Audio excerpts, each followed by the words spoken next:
It's gonna be about Duran, just now getting the Rock and Roll Hall of Fame. Duran's an interesting situation. They were, big time new wave UK cats, big time 40 years ago, part of the second British invasion. Now I'm gonna say this on the record: they're not gonna ever get mentioned from other known British bands that have had success or what have you, as the Bee Gees or the Beatles, the Rolling Stones, or Led Zeppelin.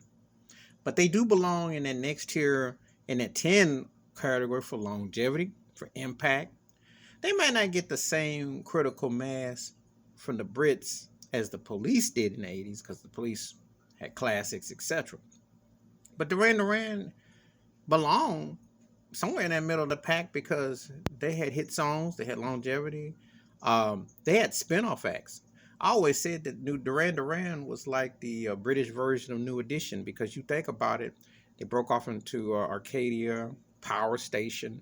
They had different spin-off acts. The only thing is that Simon Le Bon didn't have a Ralph Tresvant, Johnny Gill, or Bobby Brown solo career, but his voice was distinctive enough within the concept. But they did a lot of projects, and definitely got past the pretty boy, glam boy tag, because they were able to keep that thing going.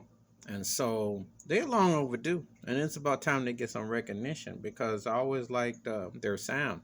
And they were actually able to adapt to what was happening. Remember when they worked with Nile Rodgers and with Notorious, that was a flip. They had gone from that, like, kind of an offshoot of Roxy Music, Brian Ferry-ish, glam boy, groove pop, to more, went to like a industry type of thing, and they found themselves. They definitely had some big cuts and definitely had impact. So, but it's long overdue. I think that they are one of those bands that one of the most important, successful British acts ever, and it's long overdue. Please hit the like, subscribe, welcome thoughts and comments, and I do respond. Thank you. Wash your hands, keep your mind clear, watch out for another, and just point out obvious. I know some people, old school British fans, might not like that second wave, that '80s pop, but Duran was one of those bands leading the charge, and they had mad impact, and they definitely have their place. All right, I'm out.